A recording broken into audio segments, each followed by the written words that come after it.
सिंध में शदीद गर्मी पड़ने की वजह से चीफ मेट्रोलॉजिस्ट सरदार सरफराज ने कहा है कि कराची में आइंदा हफ्ते हीट वेव्स का कोई इम्कान नहीं है। उन्होंने पीर को एक निजी न्यूज़ चैनल से बात करते हुए कहा कि शहर में समुद्री हवाएं चल रही हैं, हीट वेव से परेशान होने की ज़रूरत नहीं। उन्होंने कहा कि आइंदा 10 रोज़ तक मौसम गर्म रहेगा और दर्जा हरारत 36 से 38 डिग्री सेंटीग्रेड तक रहने का इम्कान है। चीफ मेट्रोलॉजिस्ट ने कहा है कि गर्म मौसम की शिद्दत कम से ज़्यादा नमी तक रहेगी। National disaster management authority heat wave alert के दरमियान 21 से 27 मई तक होने वाले 9th और मैट्रिक के इम्तहानात मुलतवी कर दिए गए हैं। नाजरीन, अगर आप हमारे चैनल पर नए हैं तो आप सबसे गुजारिश है कि चैनल को सब्सक्राइब जरूर करें और अगर अभी तक आपने बेल आइकन को प्रेस नहीं किया तो बेल आइकन को प्रेस करें, इससे हमें बहुत ही मोटिवेशन मिलती है। तो चलें वीडियो का आगाज करते हैं। मिस्टर इन्फॉर्मेटिव के देखने और सुनने वालों को अस्सलाम वालेकुम।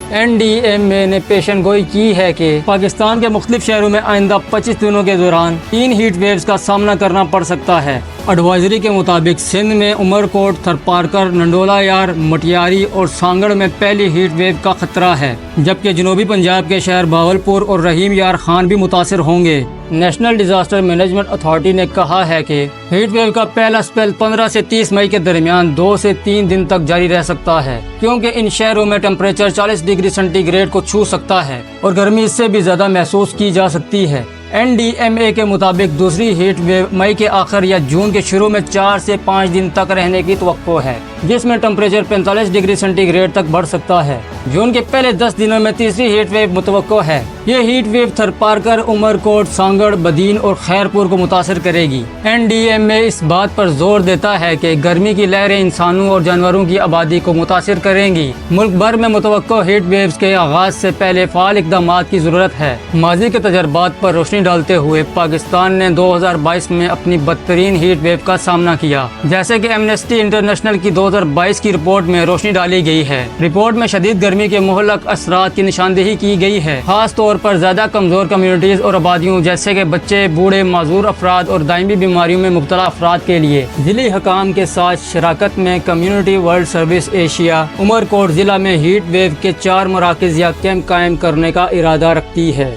इनमें उमरकोट शहर में एक मरकजी जगह और सेहत की सहूलियात के करीब मंसूबों के जरिए 3 इजाफी कैंप शामिल हैं, जो पहले ही सपोर्ट किए गए हैं। Government dispensary Jamri, government dispensary Ramsar और गवर्नमेंट डिस्पेंसरी चीलबंद शामिल हैं। इन कैंपों का मकसद इलाके के कमजोर लोगों को इब्तदाई तिबी इमदाद, पनाहगाह, बैठने, पीने का साफ पानी और जूस जैसी बुनियादी खदमात पेश करना है, बशमूल पैदल चलने वालों को जो धूप में कॉलेज या स्कूल जाते हैं और पानी की कमी का खतरा रखते हैं। CWS से हीट वेव के वाक़यात में मुतवक्किल इजाफे के साथ इसी तरह की इमदाद फराहम करने के लिए अपनी कोशिशों को बढ़ाने का मंसूबा बनाएगा। नीज़ इन इलाकों में इब्तदाई तिबी इमदाद और अवामी बेदारी की मुहिम चलाने का मंसूबा बनाएगा, जहां इसकी ऑप्शनल मौजूदगी बरकरार है। हमें इस हीट वेव से बचने की पूरी कोशिश करनी चाहिए। घर से बाहर निकलते वक्त अपने सरों को ढांपे रखिए, पानी का इस्तेमाल ज़्यादा से ज़्यादा कीजिए ताकि हम गर्मी की वजह से डिहाइड्रेशन से बच सकें।